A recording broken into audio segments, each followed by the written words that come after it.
Hello दोस्तों, CGPSC hand written notes के YouTube channel में आप सभी का बहुत बहुत स्वागत है। चलिएगा, एक बार और लेके आ गए हैं नए सब्जेक्ट के साथ। फिर से शुरुआत कर रहे हैं हम लोग अपना प्रैक्टिस सेट। हम लोग ने इससे पहले अभी सहायक शिक्षक और शिक्षक दोनों के सिलेबस को कवर करते हुए हिंदी का कंप्लीट हम लोग ने प्रैक्टिस सेट किया है। जो भी आपका सिलेबस है उसको पूरा हम लोग ने कवर कर लिया है। लगभग 8 प्रैक्टिस सेट हुए हैं। तो देख लीजिएगा, जिन लोग भी अभी तक हिंदी का प्रैक्टिस सेट नहीं देखे हैं वो प्लेलिस्ट में चले जाइएगा। वहाँ आपको हिंदी प्लस पेडालॉजी MCQ करके प्लेलिस्ट मिल जाएगा। वहाँ आपका पूरा कंप्लीट एक से लेकर प्रैक्टिस सेट 8 तक आपको वहाँ मिल जाएंगे। ठीक है, तो आज से हम लोग स्टार्ट हो रहा है हमारा जो टेस्ट बैच है, मतलब जिसमें कंप्लीट हम लोग तैयारी कराते हैं। उसमें हम लोग का बाल विकास स्टार्ट हो रहा है, तो उसी को लेके चलेंगे हम लोग। ठीक है, तो वहाँ क्वेश्चन कवर करते जाएंगे और जो बच जाएगा कुछ वो उसको यहाँ कराएंगे। ठीक है, तो साथ साथ ये बाल विकास से कंप्लीट कर लेते हैं। 6-7 लगभग 6-7 क्लास जाएगा इसका प्रैक्टिस सेट का। तो शुरू से अंतिम तक बने रहिएगा। बाल विकास के एक भी मत छोड़िएगा। जितने भी इंपॉर्टेंट क्वेश्चन बन सकते हैं एक एक टॉपिक के, जो भी वो सारे हम लोग करेंगे। कुछ वहाँ करेंगे कुछ यहाँ करेंगे, दोनों मिलकर अच्छे से तैयारी होगा आप लोग का। तो डेली इसको भी देखना है और टेस्ट बैच में ज़रूर टेस्ट दिलाना है, ताकि आपका रैंक पता चल पाए आपका तैयारी कैसे है। ठीक है, जिन लोग भी अभी तक ज्वाइन नहीं किए होंगे वो ज़रूर ज्वाइन कर लीजिएगा। अभी पुराने वाला ऑफर्स आपका, जिन लोग का पुराना इंक्वायरी किए थे नहीं करवा पाए थे उनका ये इसमें कर रहे हैं, और बाकी ये वाला अभी ऑफर चल रहा है, देख लीजिएगा। जिनको भी रजिस्ट्रेशन कराना होगा ना, फीस के लिए चिंता मत करिएगा, कॉल करके बात कर लीजिएगा। चलेगा, स्टार्ट करेंगे। फिर आप लोग शेयर कर दीजिए नीचे।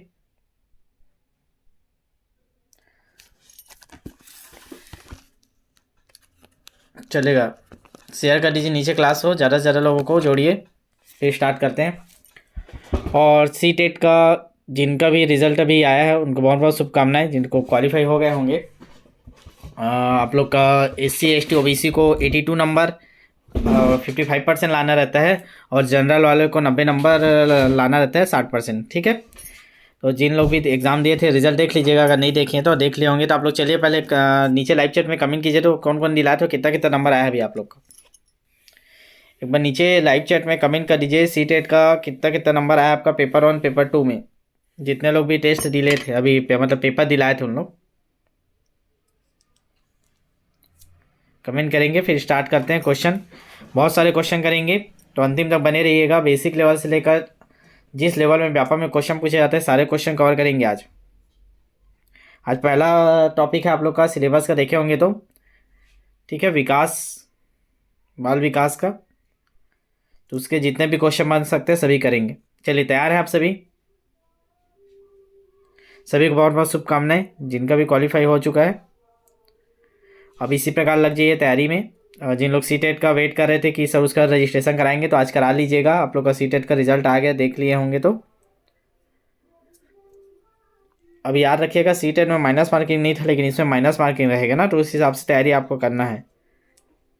जितना नंबर पाया हो बाकी आपका 150 नंबर में उतना को माइनस कर लीजिए। जितना गलत हुआ है उसको 1/4 कर लीजिएगा। देख लीजिएगा आपका अगर टीचर भर्ती का रहता है कितना नंबर आता। 1/4 माइनस मार्किंग रहेगा ना व्यापम में। चलेगा, अभी क्वेश्चन करते हैं, स्टार्ट करते हैं। फिर अब बीच में नहीं रुकेंगे, फास्ट क्वेश्चन करेंगे। चलिए, तैयार हैं आप सभी? सभी लोग जुड़े? चलिए स्टार्ट करते हैं।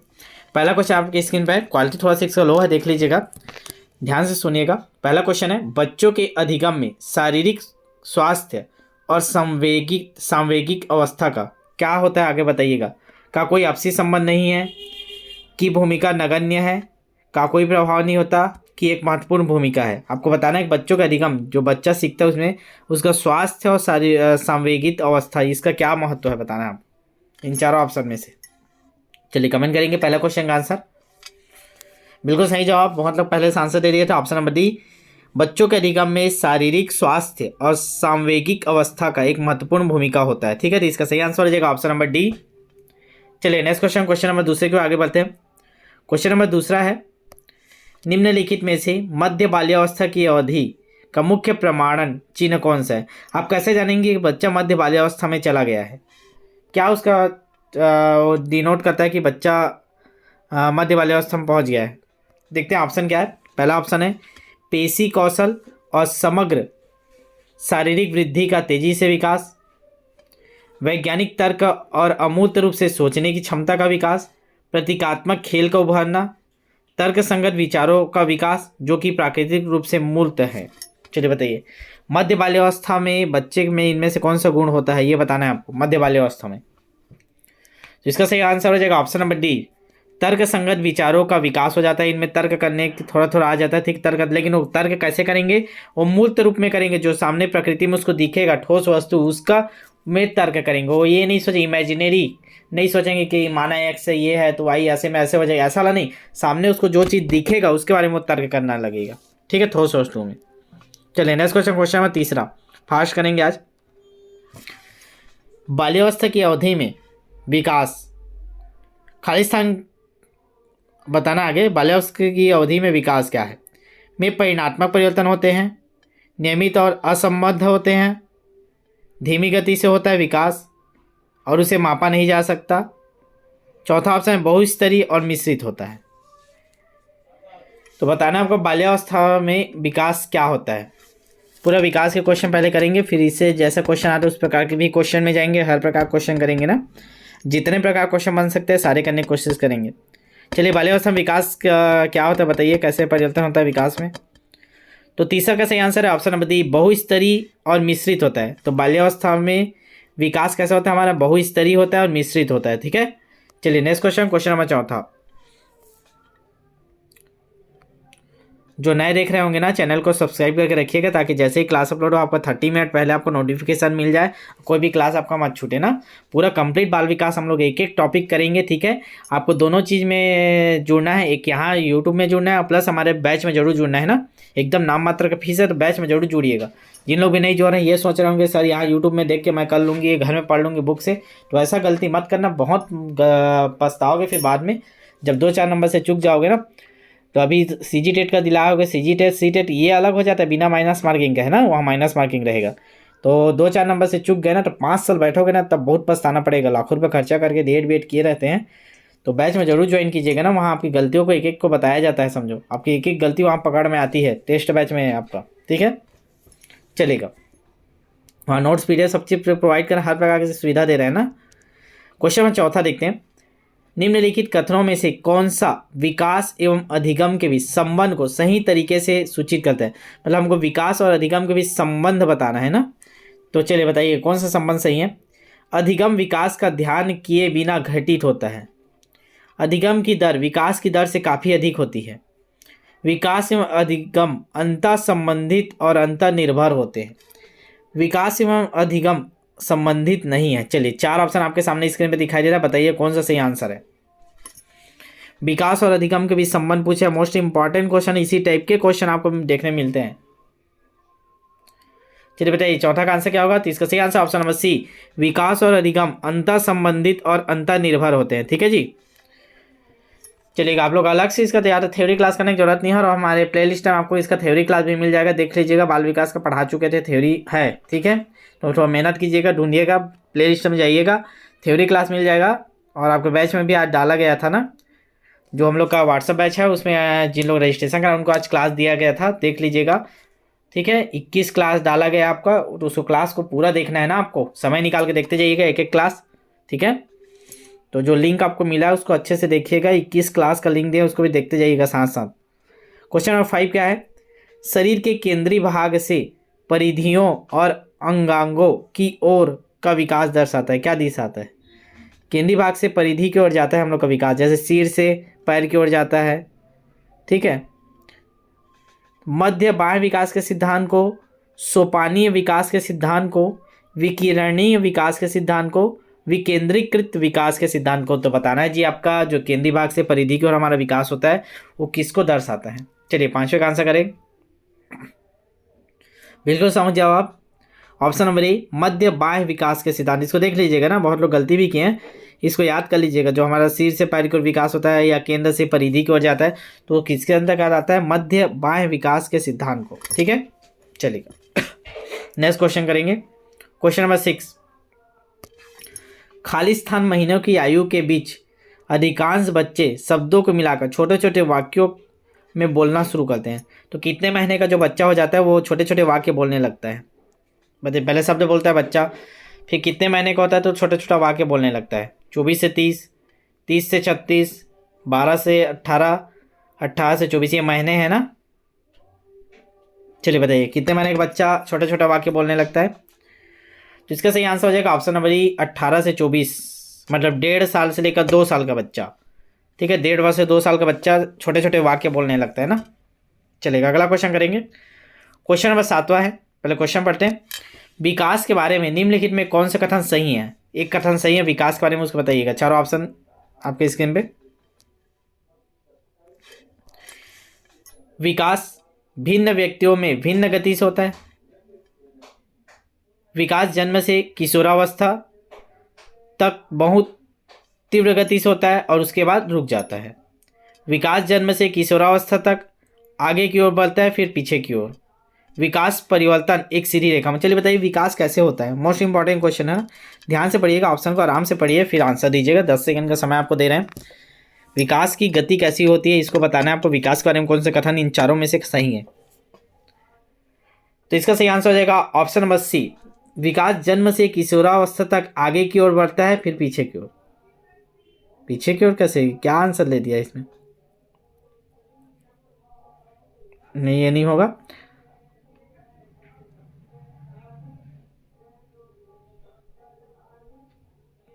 पीछे की ओर विकास कभी होता नहीं। चलिए इसका आप लोग कमेंट कीजिएगा आंसर क्या होगा जी।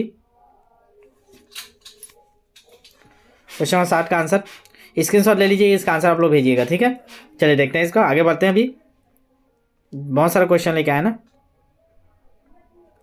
क्वेश्चन नंबर 8वां देखते हैं। क्वेश्चन नंबर 60 को भेज ही दीजिएगा ना।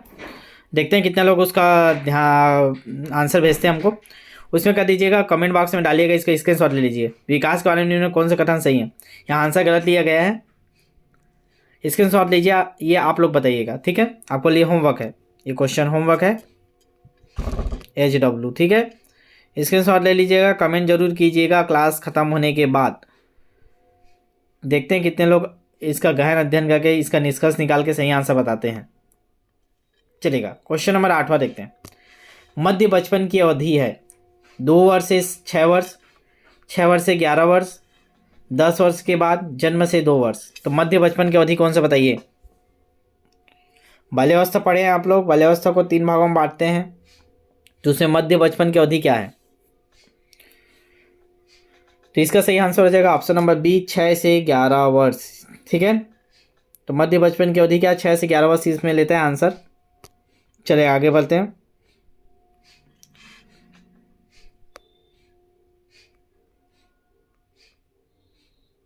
क्वेश्चन नंबर 9, क्वेश्चन बड़ा है, ध्यान से पढ़िएगा।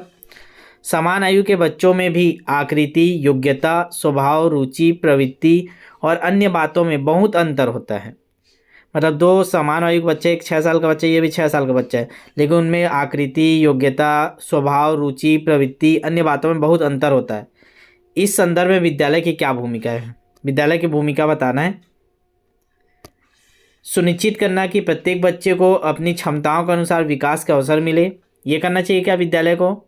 या फिर बच्चों के आकलन के लिए नियामक मानक स्थापित करना चाहिए, आकलन के लिए फिक्स कर देना चाहिए, जैसे भी कर देते हैं 33% जो लाएगा वो पास हो जाएगा। तो ऐसा करना चाहिए क्या विद्यालय को। सुनिश्चित करना कि शिक्षक मानकीकृत निर्देश और पाठ्य पुस्तकों का उपयोग करें। सुनिश्चित करना कि सभी बच्चों का विकास एक ही प्रकार से हो। तो इसमें क्या करना चाहिए, 2 बच्चा है, इनका इसका भी 6 वर्ष को एज है इसका, लेकिन दोनों की योग्यता, रुचि, स्वभाव ये सब अलग अलग है। इसका भी रुचि, स्वभाव ये सब अलग है, तो इसके लिए कैसे विकास करना चाहिए, विद्यालय को क्या कदम उठाने जाना चाहिए। चलिए बताइए 9 का आंसर क्या होगा। बिल्कुल सही जवाब इसका आंसर है ऑप्शन नंबर ए, सुनिश्चित करना कि प्रत्येक विद्यार्थी को अपनी क्षमताओं के अनुसार विकास का अवसर मिले ना। हर बच्चे का अलग अलग क्षमता होता है, तो उसको जो क्षमता है उसके अनुसार उसका अवसर मिलना चाहिए। ठीक है, चलिए आगे बढ़ेंगे। अगला क्वेश्चन, क्वेश्चन नंबर 10। क्वेश्चन बड़े बड़े आपको मिलेंगे क्योंकि ये टॉपिक ही वैसा है। ठीक है, तो इसको आराम से करिएगा और अंतिम तक बने रहिएगा, मोस्ट इंपॉर्टेंट क्वेश्चन है। कोई भी बीच में क्लास छोड़ के मत जाइएगा। जिन लोग भी नए होंगे चैनल को सब्सक्राइब करके रख लीजिएगा, और आप लोग जितने लोग देख रहे हैं पहले एक बार लाइक कर दीजिए, तो लाइक की संख्या कम है। चलिए क्वेश्चन में 10वां देखते हैं। निम्नलिखित में कौन सा विकास का सिद्धांत नहीं है। तो इसमें 3 विकास का सिद्धांत है और आपका एक नहीं है, तो कौन सा नहीं है उसको बताना है। विकास तुलनात्मक रूप से क्रमिक होता है, क्रम से चलता है क्या। विकास समय के साथ धीरे धीरे घटित होता है, विकास कभी घटता है क्या, नहीं घटेगा। विकास की सटीक गति एवं प्रकृति जन्म के समय ही निर्धारित हो जाती है। व्यक्ति अलग अलग गति से विकास करते हैं। तो इसमें 3 तो सही है, एक तो बस गलत है। कौन सा गलत है आप बताइए।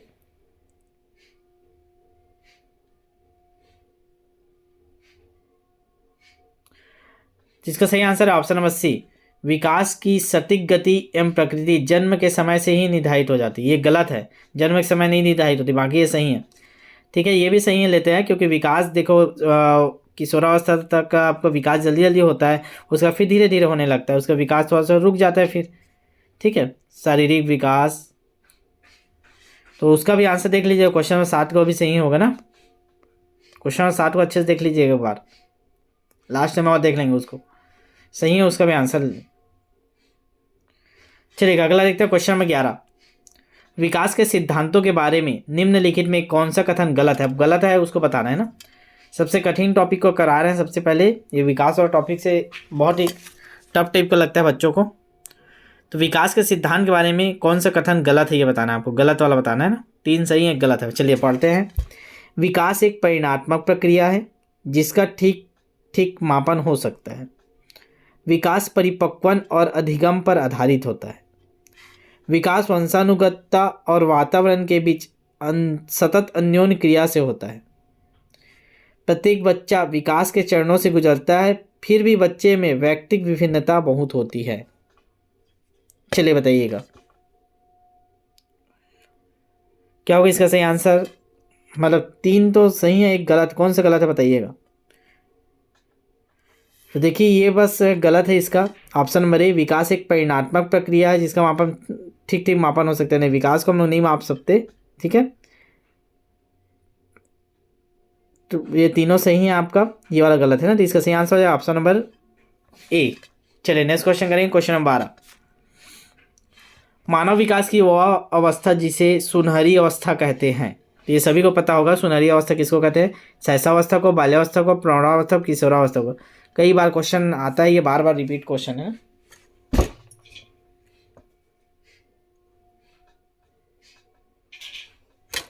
चलिए इसका आंसर बता दीजिए सभी लोग। देखिए आप लोग इसको पढ़ के आएंगे ना तो अच्छे से बनेगा। आज से चालू कर दीजिएगा बाल विकास। आप लोग के पास सिलेबस है तो और जो भी बुक है उससे पढ़ते जाइएगा। और जिन लोग बैच में रजिस्ट्रेशन कराएं उनको क्लास भी डला है, तो देख लीजिएगा बाल विकास का। हम लोग के एक चैनल में भी क्लास है और स्टेप बाय स्टेप आप लोग को बढ़ना है। टेस्ट भी दिलाना है, कल टेस्ट भी है। ठीक है, तो जिन लोग भी बैच वाले हैं उन लोग ध्यान दीजिएगा ना, कल आपका टेस्ट है, इसी का टेस्ट है ना, इसी टॉपिक का। तो अभी क्या करेंगे, इसके बाद इसको सॉल्व कर लीजिए, फिर जाकर इसका अच्छे से तैयारी कर लीजिएगा। जैसे जैसे बोले हैं आपको तैयार करने के लिए, उसी स्टेप में आपको पूरा तैयार कर लेना टॉपिक को। कल फिर टेस्ट दिलाइएगा इसका, देखते हैं कितना नंबर आता है, कौन टॉप करता है। ठीक है, तो क्वेश्चन नंबर 12 का आंसर क्या हो जाएगा, option number B.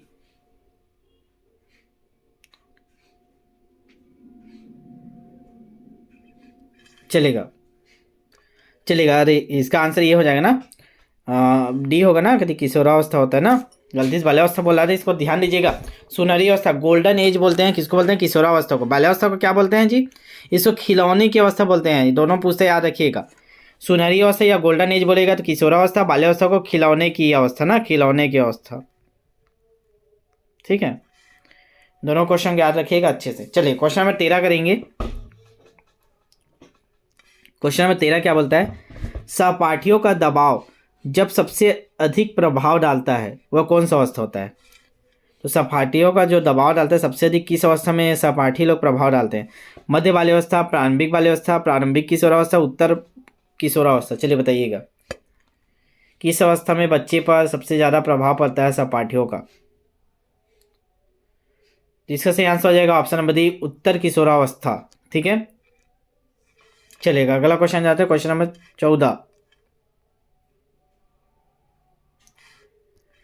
Question number 14 क्या बोलता है, विद्यार्थियों के अच्छे मानसिक स्वास्थ्य को बनाए रखने के लिए क्या महत्वपूर्ण नहीं है।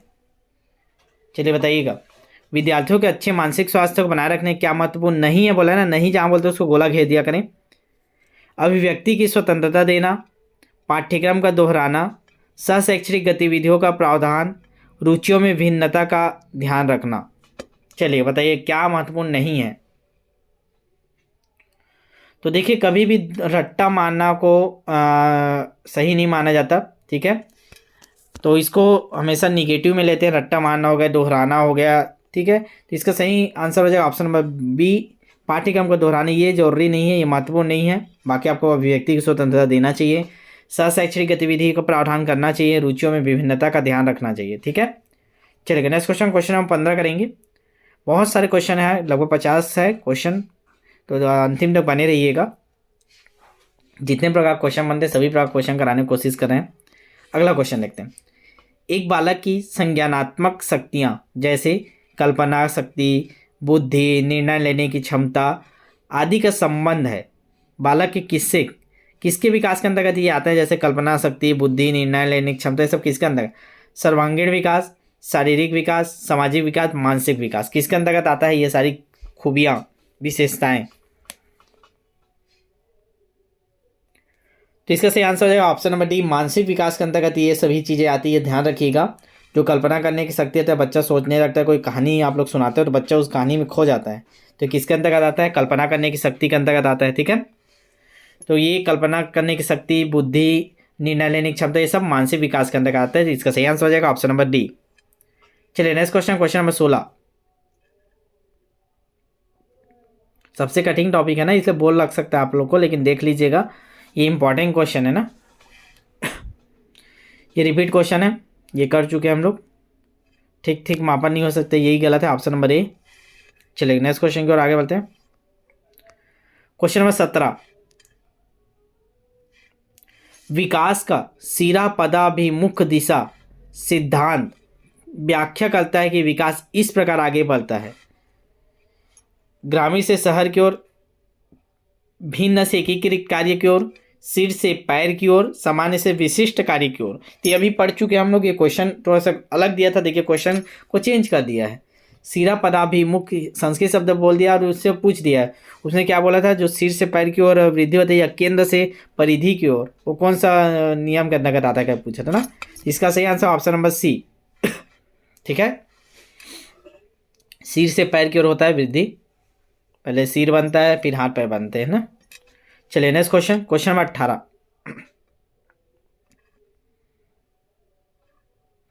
विकास के बारे में कौन सा कथन सही नहीं है?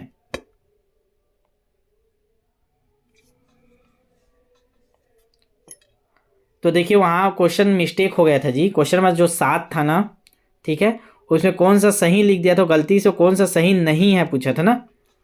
ये वही क्वेश्चन है, बस वहाँ नहीं को लिखना भूल गया था, इसलिए आंसर में कन्फ्यूजन हो गया था। आपको होमवर्क जी इसको बोला हूँ, ठीक है, उसका ध्यान से पढ़िए। ये भी वही क्वेश्चन है, बस यहाँ नहीं बोला है ना। देखिए क्या बोला है, विकास के बारे में निम्नलिखित में कौन सा कथन सही नहीं है बोला है। ऑप्शन क्या है देखते हैं, 4 ऑप्शन आपके सामने पढ़ते हैं। विकास जन्म से किशोरावस्था तक बहुत तीव्र गति से होता है, उसके बाद रुक जाता है, ठीक है। विकास जन्म से किशोरावस्था तक आगे की ओर बढ़ता है फिर पीछे की ओर। विकासात्मक परिवर्तन एक सीधी रेखा में आगे जाता है। विकास भिन्न व्यक्तियों में भिन्न गति से होता है। तो वो उसका आंसर बी लिए थे, तो मैं बोला अरे कैसे भी हो जाएगा, तो वो सही नहीं है पूछा था, तो ये सही नहीं है क्योंकि पीछे की ओर कभी विकास नहीं जाता ना। भले रुक जाएगा, स्लो हो जाएगा, ये चलता है, लेकिन पीछे नहीं जाता विकास। इसका सही आंसर हो जाएगा ऑप्शन नंबर बी, ये गलत है, ठीक है। चलिए यहाँ से अलग लेवल के क्वेश्चन करेंगे। जिस टाइप के क्वेश्चन अभी फेवरेट व्यापम पूछ रहा है, इसको भी कर लेते हैं। जैसा आपका क्वेश्चन प्रीवियस ईयर में आ रहा है उस पैटर्न पे लेके आए हैं ये क्वेश्चन, ये वाला सेट। तो एक बार आप लोग पानी वानी पी लीजिए, थोड़ा सा ब्रेक ले लेते हैं 1 मिनट का, फिर स्टार्ट करते हैं। जब लोग क्वेश्चन पढ़ते रहिए आप लोग। पहला क्वेश्चन आपके स्क्रीन के सामने है। जिन लोग भी नए होंगे चैनल को सब्सक्राइब जरूर कर लीजिएगा, और जिन लोग भी अभी बैच में नहीं जुड़े हैं, जो आज सीटेट भी पास हो गए, जरूर बैच में रजिस्ट्रेशन करा के जुड़िएगा। यहाँ से आप तैयारी नहीं कर सकते ना, केवल यूट्यूब के भरोसे आप नहीं कर सकते। आपको तैयारी के साथ साथ अपने आप को चेक करना है जी, आप सही कर पा रहे हो कि नहीं, क्वेश्चन अटेम्प्ट कर पा रहे हो कि नहीं। वहाँ टेस्ट बैच में टेस्ट के साथ आपका रैंक कितना आ रहा है, आपको एक पोस्ट मिल रहा है कि नहीं, ये चेक करना जरूरी है। जिन लोग टेस्ट दिला रहे हैं उन लोग को समझ में आ रहा होगा कि कितना इंपॉर्टेंट है बैच में रजिस्ट्रेशन करके तैयारी करना। डेली उनको पता चल जाता है कि आपको एक पोस्ट मिल रहा है कि नहीं, आपको कितना रैंक आ रहा है, कितना आपको मेहनत करना है, कल और मेहनत को आगे बढ़ाना है। ठीक है, चलिए स्टार्ट करेंगे थोड़ी देर में।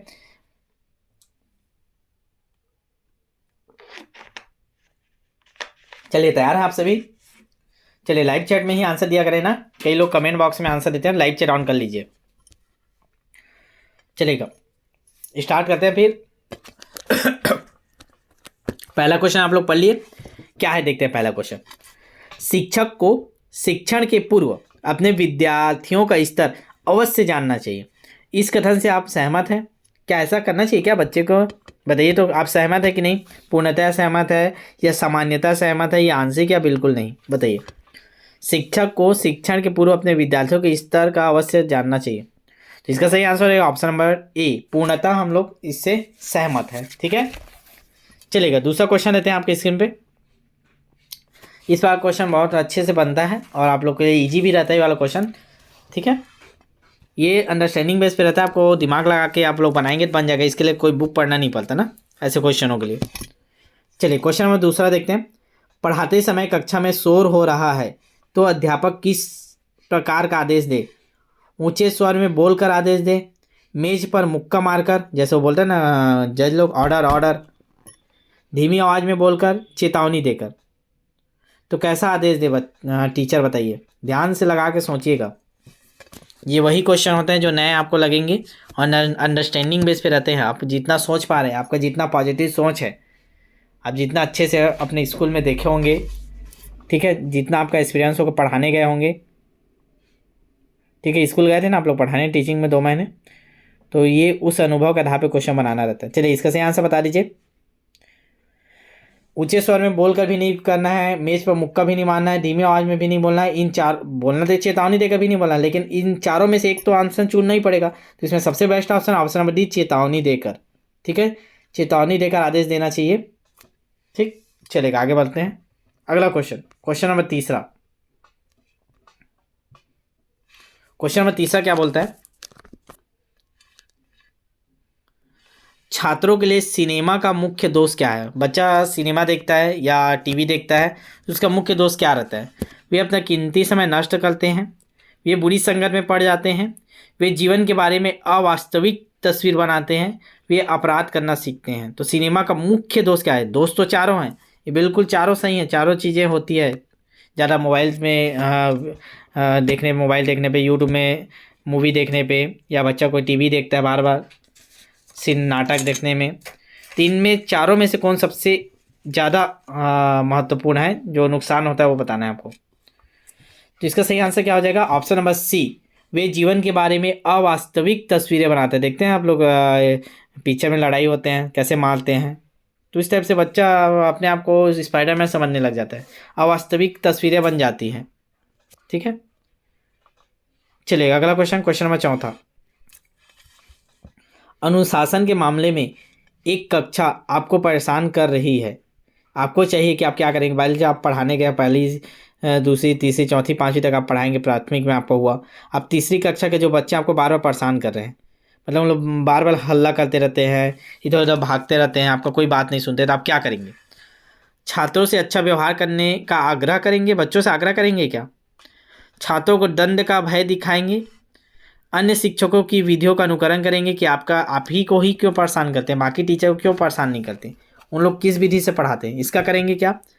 मॉनिटर से कहेंगे कि शरारती छात्रों के नाम आपको बताया जाए। ऐसा होता था ना आप लोग के ज़माने में, मेरे समय भी ऐसा होता था, मॉनिटर खड़ा कर दिया जाता, तो जो हल्ला करेगा उसका नाम ब्लैक बोर्ड में लिख दिया जाएगा, फिर उसको सज़ा मिलेगा।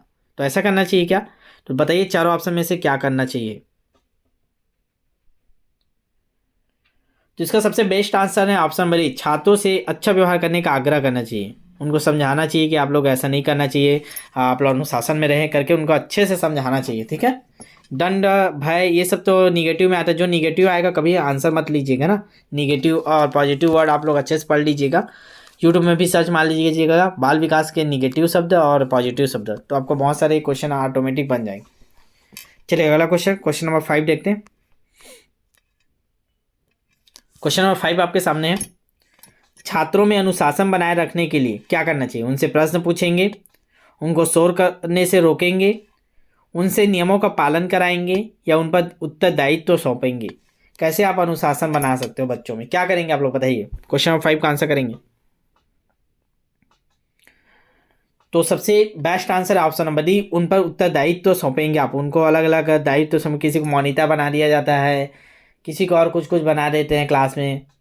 तो जो उसको जितना उत्तरदायित्व तो सौंपेंगे उतना अनुशासित होंगे बच्चे, ठीक है। नेतृत्व तो करना सिखाते हैं उनको। चलेगा अगला क्वेश्चन, क्वेश्चन नंबर 6। अपने विद्यार्थियों में स्व अनुशासन विकसित करने के लिए आप क्या करेंगे बताना है।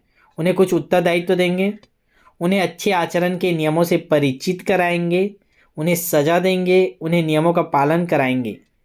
तो देखिए इसमें निगेटिव क्या क्या हो गया, सजा देना निगेटिव हो गया, नियम का पालन नहीं करवाना रहता है, नियम का पालन करवाना भी निगेटिव हो गया। अब दो ऑप्शन आपके सामने, दोनों में से बताइए।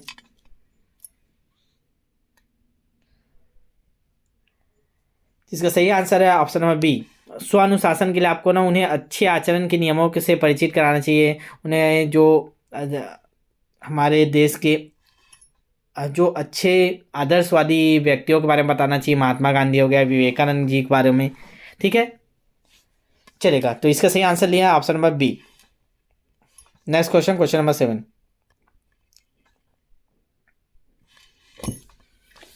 शिक्षक विद्यार्थियों को मानसिक तनाव से बचा सकते हैं, ठीक है। शिक्षक चाहे तो विद्यार्थियों को मानसिक तनाव से बचा सकते हैं यदि वह उनकी समस्याओं को देखते हैं किस दृष्टिकोण में, आलोचनात्मक दृष्टिकोण से, वृत्तिक दृष्टिकोण से, मानवीय धारणा से, नैतिक धारणा से। अगर बच्चों को तनाव मुक्त करना है तो टीचर को कैसे देखना चाहिए, उनकी समस्याओं को किस धारणा से देखना चाहिए। जिसका सही आंसर ऑप्शन नंबर डी, नैतिक धारणा से देखना चाहिए ना, ठीक है। चलेगा नेक्स्ट क्वेश्चन को बोलते हैं, क्वेश्चन नंबर 8। मजा आ रहा है क्वेश्चन आप लोग को, जितने ही प्रकार के क्वेश्चन बनते हैं ना सभी प्रकार के क्वेश्चन लेके आए हैं ना हम लोग को। छात्रों को चिड़ियाघर का भ्रमण कराते समय अध्यापक किन बातों पर अधिक ध्यान देंगे। छात्र जानवर को ना छेड़े, छात्र अनुशासन बनाए रखें, छात्र आज़ादी से घूमते रहें, छात्र आपस में ना झगड़े। ये चारों ऑप्शन आपके सही हैं, चारों करना चाहिए, चारों पे ध्यान देना चाहिए, लेकिन सबसे अधिक किस पर ध्यान देंगे ये बताना है आपको क्वेश्चन नंबर 8 में। चलिए कमेंट करेंगे आप, सबसे ज़्यादा जरूरी क्या चीज़ है। तो देखिए आप लोग बच्चों को लेके जाओगे कहीं घुमाने तो सबसे पहले प्राथमिकता है बच्चा क्या है, सुरक्षित रहे। तो सुरक्षित रहने के क्या है, वो जानवरों को ना छेड़े ना। तो सबसे best answer option number A, छात्र जानवरों को ना छेड़े, इस पर सबसे ज़्यादा ध्यान देने की जरूरत है, ठीक है। चलिएगा अगला क्वेश्चन, क्वेश्चन नंबर 9। एक छात्र कक्षा में प्रदर्शन करने का प्रयास करता है और सिर दर्द बन जाता है, तो मैं क्या करेंगे आप। कक्षा को बताऊंगा कि छात्र प्रदर्शन कर रहा है, छात्र को बुलाकर व्यक्तिगत रूप से समझाऊंगा, उसको सहज रूप से लूंगा, उसे उचित दंड दूंगा, ठीक है। प्रदर्शन में बदमाशी कर रहा है मान के चलिए, ठीक है, एकदम इतना ज़्यादा बदमाशी कर रहा है वो टीचर का सिर दर्द बन गया, उसको देख के ही टीचर का पारा चढ़ जाता है। तो क्या करेंगे ऐसे बच्चे के लिए आप, सोचिए सोचिए, दिमाग लगाइए। तो आपको क्या करना है, उसको छात्र को बुलाइएगा, व्यक्तिगत रूप से अकेले में उसको समझाइएगा ना, सभी के सामने कक्षा में बेइज्जती कभी मत कीजिएगा, बच्चे के मानसिक विकास पे उसका बुरा प्रभाव पड़ता है ना। तो उसको अकेले पर्सनल व्यक्तिगत रूप से बुला के समझाइएगा। चलिए नेक्स्ट क्वेश्चन, क्वेश्चन नंबर 10। अपने छात्रों में खेल के प्रति रुचि पैदा करने का कौन सा उपाय अधिक कारगर होगा। उनको बड़े बड़े मैच दिखाना, छात्रों को खेल का नया सामान देना, छात्रों को बताना कि खेलना उतना ही महत्वपूर्ण है जितना कि पढ़ना, खेल के मैदान में छात्रों के साथ स्वयं खेलना। उनमें रुचि लाना है, रुचि, बच्चों में खेल के प्रति रुचि लाना। कैसे लाएंगे, क्या करेंगे आप, करना तो चारों ऑप्शन सही है, इनमें से कौन सा बेस्ट आंसर है आपको ये बताना रहता है। चलिए बताइएगा, इनका सबसे बेस्ट आंसर है ऑप्शन नंबर डी, खेल के मैदान में छात्रों के साथ आप खुद खेलने जाइए उनके साथ, ठीक है। तो आप लोग भी जाइएगा उनके साथ खेलने के लिए, तो ये सबसे ज़्यादा उनमें रुचि पैदा करेंगे। चलिए नेक्स्ट क्वेश्चन, क्वेश्चन नंबर 11। छात्रों में किसका विकास आपकी दृष्टि से महत्वपूर्ण है। काम में लगन, आत्मविश्वास, श्रम का महत्व, धर्मानुराग। तो छात्र में किसका विकास सबसे ज़्यादा करना चाहिए इनमें से। छात्र में, तो छात्र में किसका विकास करना चाहिए? बिल्कुल सही जवाब ऑप्शन नंबर बी, आत्मविश्वास, सेल्फ कॉन्फिडेंस। ठीक है, इसका विकास छात्रों में सबसे महत्वपूर्ण होता है। चलिए next question, question number 12, fast question करेंगे। और जिन लोग भी नए देख रहे होंगे ना, आज पहले चैनल में आए होंगे, चैनल को सब्सक्राइब जरूर कीजिएगा ना। 10 के पहुंचाना है आपका टारगेट है, आपका 10 के पहुंचाने का। जितना जल्दी आप लोग 10 के पहुंचाइए सब्सक्राइब को, ज़्यादा से ज़्यादा दोस्तों को शेयर कीजिए। और जिन लोग भी रजिस्ट्रेशन नहीं किया, एक बार और बोलना चाहूँगा, रजिस्ट्रेशन जरूर करवा लीजिएगा। आप तैयारी करें, उसको चेक करना बहुत जरूरी है ना, रैंक के साथ राज्य स्तरीय रैंक देते हैं हम लोग। चलिएगा अगला देखते हैं, क्वेश्चन नंबर 12, छात्रों का विश्वास प्राप्त करने हेतु शिक्षक को उनके साथ कैसा व्यवहार करना चाहिए? पिता जैसा व्यवहार करना चाहिए, माता जैसा व्यवहार करना चाहिए, गुरु जैसा व्यवहार करना चाहिए, मित्र जैसा व्यवहार करना चाहिए, ताकि छात्रों का विश्वास प्राप्त कर हो? चलिए बताइएगा, दिमाग लगाइए आप लोग। तो इसका सही आंसर ऑप्शन नंबर डी, मित्र जैसा व्यवहार करना चाहिए। ठीक है, तो छात्रों का विश्वास जीतना है तो टीचर को चाहिए कि उनसे मित्र जैसा व्यवहार करे। चलिए नेक्स्ट क्वेश्चन, क्वेश्चन नंबर 13, कक्षा शिक्षण में विद्यार्थी तब तक ध्यान केंद्रित नहीं करेंगे जब तक उनमें जिज्ञासा पैदा नहीं की जाएगी, उन्हें कड़ा अनुशासन नहीं होगा, उनसे प्रश्न नहीं पूछे जाएंगे, श्यामपट्ट का प्रयोग नहीं किया जाएगा। तो क्या जब तक नहीं करेंगे तब तक ध्यान केंद्रित नहीं करेंगे बच्चे? तो विद्यार्थियों का ध्यान को केंद्रित करना है तो क्या करना पड़ेगा आपको? तो इसका सही आंसर हो जाएगा ऑप्शन नंबर ए, उनमें जिज्ञासा पैदा करनी होगी। ठीक है, अब जो पढ़ा रहे हैं उसके प्रति उनमें जिज्ञासा पैदा होगा, ऑटोमेटिक उनका ध्यान केंद्रित हो जाएगा। ठीक है जी। चलिए नेक्स्ट क्वेश्चन, क्वेश्चन नंबर 14, बहुत सारे क्वेश्चन है ना, अभी अंतिम तक बने रहिएगा। विद्यालयों में निर्धारित पाठ्यक्रम द्वारा शिक्षा की व्यवस्था इसीलिए की जाती है जिससे विद्यार्थियों की सुरक्षा बढ़े, देखभाल ठीक से हो सके, जानकारी और कुशलता बढ़े, प्रतिष्ठा बढ़े। तो बताइए, पाठ्यक्रम द्वारा, एक निर्धारित पाठ्यक्रम के द्वारा क्यों पढ़ाया जाता है?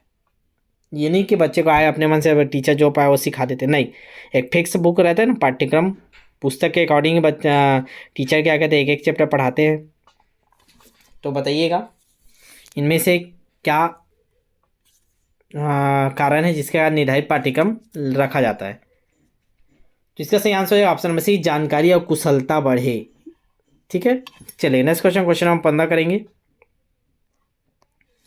शारीरिक विकलांग छात्र के लिए विद्यालय में आवश्यक है, अगर कोई विकलांग छात्र है तो उसके लिए क्या आवश्यक है बताइएगा? कक्षा तथा शौचालय प्रवेश की उचित सुविधा हो, उनके भोजन आवास की व्यवस्था हो, निःशुल्क शिक्षा की व्यवस्था हो, आवश्यक उपकरणों की व्यवस्था हो।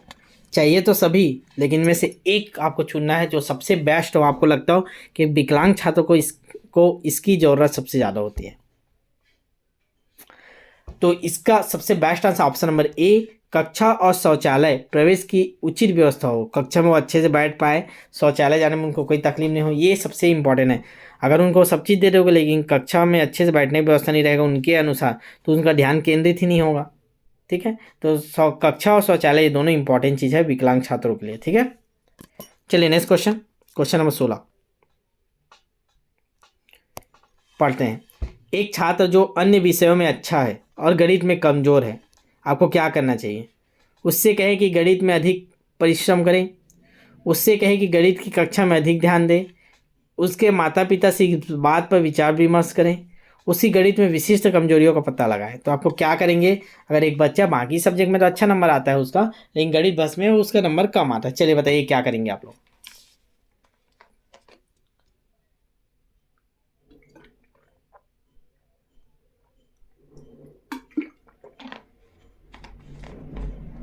चलिए आंसर दीजिए 16 का, लाइव चैट में आंसर दिया करें आप लोग सभी।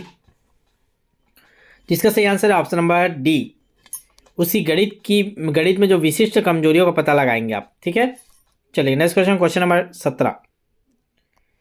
एक दूसरे के पास बैठने वाले दो छात्र अक्सर झगड़ते हैं, देखे होंगे अगल बगल जो बैठे रहते हैं उन लोग हमेशा लड़ाई होते हैं। आप क्या करेंगे? उनकी जगह सीट बदल दें, उनके माता पिता को सूचित करेंगे, उनकी सीट बदलने को मना कर दें, नहीं वहीं पे बैठे रहो, कोई नहीं इधर जाएगा, लड़ते रहो भले, ऐसा करेंगे क्या? छात्रों से कहे कि उन्हें एक दूसरे के साथ मिलकर रहना चाहिए। तो आप क्या करेंगे इन चारों में से? अगर दो बच्चे एक साथ बैठा हुआ है, दोनों हमेशा लड़ाई करते हैं, चलिए बताइएगा। जिसका सही आंसर ऑप्शन नंबर डी, छात्रों से कहें कि उन्हें एक दूसरे के साथ मिलकर रहना है, उनको समझाइएगा ऐसा। ठीक है, चलिए नेक्स्ट क्वेश्चन, क्वेश्चन नंबर 18। यदि कक्षा में कोई छात्र आपसे दुर्व्यवहार करता है तो आप क्या करेंगे? प्राचार्य से उसके निष्कासन की संतुष्टि करेंगे, प्राचार्य बोलेंगे बच्चों को निकाल दो, मेरे से दुर्व्यवहार करते हैं। तुरंत सजा देंगे, कारणों का पता लगाकर उपचारात्मक कदम उठाएंगे, अभिभावक को सूचित करेंगे। चलिए क्या करेंगे जल्दी से बता दीजिए, कमेंट कीजिए। एकदम इजी क्वेश्चन, अंडरस्टैंडिंग बेस पे है, जिनका बन रहा होगा पूरा 100% सही हो रहा होगा। इसका सही आंसर है ऑप्शन नंबर सी, कारणों का पता लगाकर उपचारात्मक कदम उठाएंगे। ठीक है, चलिए नेक्स्ट क्वेश्चन, क्वेश्चन नंबर 19। यदि आपके विद्यालय के छात्र मिलजुल कर काम करने से मुंह मोड़ते हैं, बोलते नहीं हम एक साथ नहीं करेंगे और हमेशा दोनों पक्ष लड़ते रहते हैं, गुट बना के रहते हैं, तो आप क्या करेंगे? सभी शिक्षक मिलजुल कर छात्रों के सम्मुख कार्य करेंगे, मिलजुल कर कार्य करने के महत्व को बताएंगे, इससे संबंधित उदाहरण प्रस्तुत करेंगे, इस पर कोई पुस्तक पढ़ने को कहेंगे। आप कैसे बच्चों को समझाएंगे कि मिलजुल कर काम करना चाहिए? चलिए बताइए, कमेंट कीजिए इसका आंसर। चलेगा, तो इसका आंसर क्या हो जाएगा? तो इसका सबसे बेस्ट आंसर होगा ऑप्शन नंबर बी, मिलजुल कर कार्य करने के महत्व को बताएंगे। ठीक है, ऑप्शन नंबर 20 का सही आंसर है, मिलजुल कर कार्य करने के महत्व को बताएंगे। ठीक है, चलिए आगे बढ़ते हैं नेक्स्ट क्वेश्चन को, क्वेश्चन नंबर 20। क्वेश्चन नंबर 20 क्या बोलता है? शुद्ध मातृभाषा प्रयोग करने वाले छात्रों के साथ क्या व्यवहार करना चाहिए? कई बच्चे ऐसे रखते हैं जो स्कूल में भी एकदम जो घर में बात करते हैं उसी लैंग्वेज का यूज़ करते हैं, तो ऐसे छात्रों को क्या करना चाहिए? ऐसे छात्रों के लिए टीचर को क्या करना चाहिए ना, एक टीचर के रूप में अपने आप को रख के सोचिएगा आंसर। ऐसे छात्रों को समय समय पर पारितोषिक देंगे, मातृभाषा का प्रयोग न करने वालों को दंड देंगे, उनको कक्षा में आगे बैठने को कहेंगे, अशुद्ध भाषा के प्रयोग करने वाले छात्रों को कक्षा में पीछे बैठने को कहेंगे। तो कोई शुद्ध मातृभाषा का प्रयोग करने वाले छात्रों के साथ कैसा व्यवहार करेंगे आप लोग बताइए। जिसका सही आंसर हो जाएगा ऑप्शन नंबर, सबसे बेस्ट आंसर है ए, ऐसे छात्रों को समय समय पर पारितोषिक देंगे। शुद्ध मातृभाषा का प्रयोग करना चाहिए ना, तो जिन लोग शुद्ध भाषा प्रयोग करेंगे, शुद्ध मातृभाषा, उनको बीच बीच में आप पारितोषिक दीजिए, बाकी बच्चे क्या होंगे उससे मोटिवेट होंगे और उन लोग भी कोशिश करेंगे कि उनको भी इनाम मिले, तो उसके लिए उन लोग अपने आप में सुधार करेंगे। चलेगा आगे बढ़ते हैं, क्वेश्चन नंबर 21। मातृभाषा की बात हुआ है ना, छात्रों को अपनी मातृभाषा के ज्ञान में वृद्धि हेतु क्या सुझाव संभव है? घर तथा विद्यालय में मातृभाषा का ही प्रयोग करें, केवल मातृभाषा की पुस्तकों का प्रयोग करें, मातृभाषा के प्रयोग के बीच बीच में अन्य भाषाओं का प्रयोग ना करें, उपरोक्त सभी सुझाव आवश्यक हैं। तो मातृभाषा ज्ञान वृद्धि के लिए आप क्या सुझाव देंगे इन चारों में से? चलिए बताइएगा। बहुत लोग ऑप्शन नंबर डी मारेंगे देखते साथ, नहीं जी ये गलत है ना। इसका सही आंसर है, सबसे बेस्ट आंसर है ऑप्शन नंबर सी, मातृभाषा के प्रयोग के बीच बीच में अन्य भाषाओं का प्रयोग ना करें, तभी बच्चा एकदम शुद्ध तरीके से मातृभाषा के ज्ञान में वृद्धि कर पाएगा ना। चलिएगा अगला क्वेश्चन, क्वेश्चन नंबर 22। आप एक युवा अध्यापक हैं, छात्रों को प्रभावित करने के लिए आप क्या करेंगे?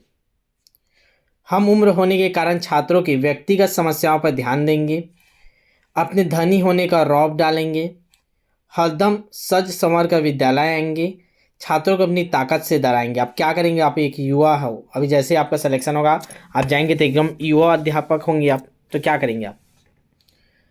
जिसका सही आंसर हो जाएगा ऑप्शन नंबर ए, हम उम्र होने के कारण छात्रों की व्यक्तिगत समस्याओं पर ध्यान देंगे।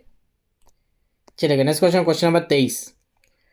यदि विद्यार्थी पाठ में रुचि न लेते हुए प्रतीक हो तो शिक्षक को क्या करना चाहिए? कक्षा से चला जाए, सभी से सामग्री को प्रयोग में लाकर पाठ को रुचिकर बनाए, शिक्षण विधि बदल दे, कक्षा में अन्य कार्य आरंभ कर दे। तो क्या करना चाहिए?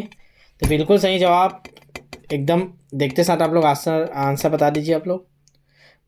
बहुत लोग बोलेंगे कि सभी से सामग्री का प्रयोग लाकर पाठ को रुचिकर बनाए, नहीं, लेकिन अगर बच्चा रुचि नहीं ले रहा है, मतलब आपको जो विधि, आप विधि पे चेंज करने की ज़रूरत है, आप शिक्षण विधि को चेंज कीजिए, अपना शिक्षण विधि को बदल देंगे। इसका सही आंसर है ऑप्शन नंबर सी, शिक्षण विधि में चेंज करने की ज़रूरत है, शिक्षण विधि को बदलना है आपको।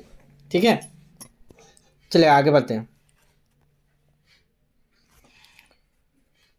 Question number 24। यदि कुछ विद्यार्थी आपस में झगड़ते हैं तो शिक्षक के रूप में आप क्या करेंगे?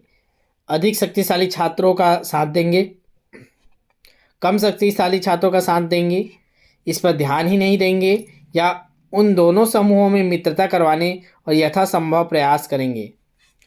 चलिए क्या करेंगे आप लोग? तो बिल्कुल सही आंसर है, पढ़ के समझ में आएगा, ऑप्शन नंबर डी, दोनों समूह में मित्रता करवाने का यथासंभव प्रयास करेंगे आप। चलिए next question, question number 25।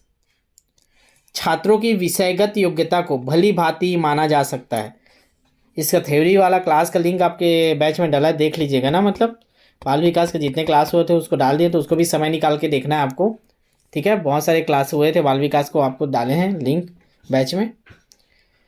Question number 25 का आप लोग आंसर बताइए। छात्रों की विषयगत योग्यता को भली भांति जाना जा सकता है परीक्षा प्रश्न से, मूल्यांकन के उपकरण से, विचार विमर्श से, अभिभावक परामर्श से। चलिए बताइएगा। इसका सही आंसर ऑप्शन नंबर सी, विचार विमर्श से आप लोग छात्रों की विषयगत योग्यता को भली भांति प्रकार से जाना जा सकता है। चलिए नेक्स्ट क्वेश्चन, क्वेश्चन नंबर 26। कुछ क्वेश्चन और कर लेते हैं, बाकी टाइम हो गया, आज 50 मिनट होने वाले। शिक्षकों के लिए निम्नलिखित में से सबसे अधिक महत्वपूर्ण क्या है? अच्छा वातावरण रखना, छात्रों की कठिनाइयों को दूर करना, समय का पाबंद होना, अच्छा वक्ता होना। तो सबसे अधिक महत्वपूर्ण क्या है शिक्षक के लिए, बताइए। तो सबसे बेस्ट आंसर है इसका ऑप्शन नंबर डी, अच्छा वक्ता होना। एक टीचर को चाहिए को सबसे अच्छे तरीके से बात करना, बात करने की टेक्निक ही मेन है। टीचर को एक अच्छा वक्ता होना चाहिए, ठीक है।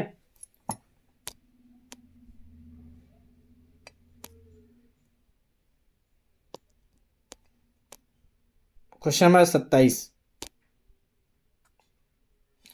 कक्षा में सृजनात्मक चिंतन के विकास हेतु छात्र शिक्षक को चाहिए कि वह उन्मुक्त वातावरण रखें, छात्रों को नियंत्रित रखें, उन्हें परंपराओं से न हटने दें, कदम कदम पर उनको सही दिशा प्रदान करें। तो एक सृजनात्मक चिंतन के विकास के लिए टीचर को क्या करना चाहिए बताना है। तो इसका सही आंसर ऑप्शन नंबर डी, कदम कदम पर उनको सही दिशा प्रदान करना चाहिए, ठीक है। चलिए क्वेश्चन नंबर 28 देखते हैं। कौन सा गुण आप छात्रों में सबसे अधिक महत्वपूर्ण मानते हैं? जिस भी क्वेश्चन में डाउट होगा ना, या आपको लगता है इसका आंसर कहीं और गलत पढ़े हैं आप, गलत हो रहा है यहाँ, तो आप लोग ज़रूर उसको बताइएगा ताकि उसमें भी सुधार हो पाए, ठीक है। तो आप लोग व्हाट्सअप में मैसेज कर दीजिएगा जिस भी क्वेश्चन का आंसर आपको गलत लगे, या आपको कहीं कंफर्म पता होगा इसका बुक या किसी एग्जाम में दूसरा आंसर लिया, तो आप जरूर उसका अपडेट करवा दीजिएगा, ठीक है। क्वेश्चन नंबर 28 करते हैं। कौन सा गुण आप छात्रों में सबसे अधिक महत्वपूर्ण मानते हैं? स्वतंत्र रूप से विचार करना, विनयशीलता, आज्ञाकारिता, परिश्रमी। तो छात्रों की बात कर रहे हैं ना, छात्र को लेके आप लोग बताइएगा आंसर को। तो सबसे बेस्ट आंसर है ऑप्शन नंबर ए, स्वतंत्र रूप से विचार करना, ठीक है। चलिएगा क्वेश्चन नंबर 29 देखते हैं। मान लीजिए आपकी कक्षा का एक छात्र अपने पाठ्य पुस्तक को घर पर भूल आता है। ऐसी परिस्थिति में आप क्या करेंगे? आप स्वयं उसके लिए एक पाठ्य पुस्तक खरीद देंगे, आप अपनी भेंट प्रति जो टीचर लोग को मिला रहता है ना एक प्रति पढ़ाने के लिए, छात्रों को दे देंगे, आप उसे तत्काल कक्षा से बाहर निकाल देंगे, आप बिना कारण पूछे कक्षा में ही डांटेंगे। क्या करेंगे आप लोग बताइए, अपने आप को टीचर की जगह रख के देखिए। तो इसका सही आंसर ऑप्शन नंबर बी, आप अपनी भेंट प्रति छात्र को दे देंगे। आपको जो पढ़ने के लिए बुक दिया था उसको दे देंगे, बच्चा तुम पढ़ो इसको, देखो, ठीक है। चलिए नेक्स्ट क्वेश्चन, क्वेश्चन नंबर 30। यदि आपकी कक्षा में छात्र छात्रा की समस्या है तो आपकी इसके प्रति क्या प्रतिक्रिया होगी? मतलब लड़की लड़का किसी प्रकार की समस्या उत्पन्न हो रही है, ठीक है, ठीक है, को एजुकेशन में, तो आप क्या करेंगे? प्राचार्य को सूचित करेंगे, अभिभावकों को सूचना देंगे, मिलजुल कर उनकी समस्याओं को हल करेंगे, सह शिक्षा को बंद कर देंगे, को एजुकेशन को बंद कर देंगे। बहुत इंपॉर्टेंट क्वेश्चन है, अच्छे से इसको सोच के आंसर बताइए आप लोग। क्वेश्चन नंबर 30 स्क्रीनशॉट भी ले लीजिएगा। चलिए बताइएगा। इसका सही आंसर ऑप्शन नंबर सी, मिलजुल कर उनकी समस्याओं को हल करेंगे। चलिए नेक्स्ट क्वेश्चन, क्वेश्चन नंबर 31 और आज का लास्ट क्वेश्चन है। प्रायः ऐसा देखने को आता है कि कुछ छात्र कक्षा में के बहुमत द्वारा पसंद नहीं किए जाते। इसके निम्नलिखित कारण क्या हो सकते हैं? मतलब कुछ ऐसे छात्र रहते हैं अपवादित छात्र जिसको कोई टीचर नहीं पसंद करता, कोई बच्चा नहीं पसंद करता, बहुत सारे लोग उसको पसंद नहीं करते। तो ऐसे बच्चे क्या होते हैं? प्राय वे छात्र मंद बुद्धि के शिकार होते हैं, प्राय वे छात्र शारीरिक विकलांग के शिकार होते हैं, प्राय वे छात्र पृथक जाति समुदाय से होते हैं। चलिएगा बताइएगा इसका आंसर। इसका एक ऑप्शन तो छूट गया, वही तो सही था। ठीक है, ये तीनों गलत है। इसका सही आंसर आप लोग को बता देता हूँ। इसका एक ऑप्शन और होना था, वो यहाँ पे नहीं आया है, तीनों ऑप्शन ही आया है। प्राय इन छात्रों को सामाजिक आर्थिक स्तर पर निम्न श्रेणी का होता है। जो बच्चा सामाजिक और आर्थिक स्तर पर आर्थिक स्तर पर निम्न स्तर का होता है, इस कारण उसको अलग से हीन भावना से देखा जाता है। ये बहुत बच्चे उसको पसंद नहीं करते, ये मेन कारण रहता है। ठीक है, जो गरीब तबके के बच्चे होते हैं उनको थोड़ा सा अलग समझा जाता है। तो ये आज हम लोग ने लगभग 50 क्वेश्चन किए हैं। ठीक है, इसी प्रकार के आपको एक एक टॉपिक के क्वेश्चन आपको कराए जाएंगे। और कल इसका टेस्ट है, देख लीजिएगा, इसका थ्योरी आप लोग पढ़ लीजिएगा अच्छे से। जिन लोगों ने भी रजिस्ट्रेशन नहीं कराया, रजिस्ट्रेशन जरूर करा लीजिएगा। कुछ बच्चे सीटेट का वेट कर रहे थे, सीटेट का भी रिजल्ट भी आ गया, अब आप लोग रजिस्ट्रेशन करा लीजिएगा। ठीक है, फीस संबंधी किसी प्रकार की समस्या हो आपको तो आप कॉल करके ज़रूर बात कर लीजिएगा, हम हर प्रकार की आपका सपोर्ट करते हैं। फीस के नाम से आप रजिस्ट्रेशन नहीं करा रहे हैं करके मत सोचिएगा, आपके पास पैसा नहीं है तो भी आप कॉल करके बात कर लीजिए, सर रजिस्ट्रेशन कराना है बट मेरे पास पैसा नहीं है, आप बताइए कैसे करूँ।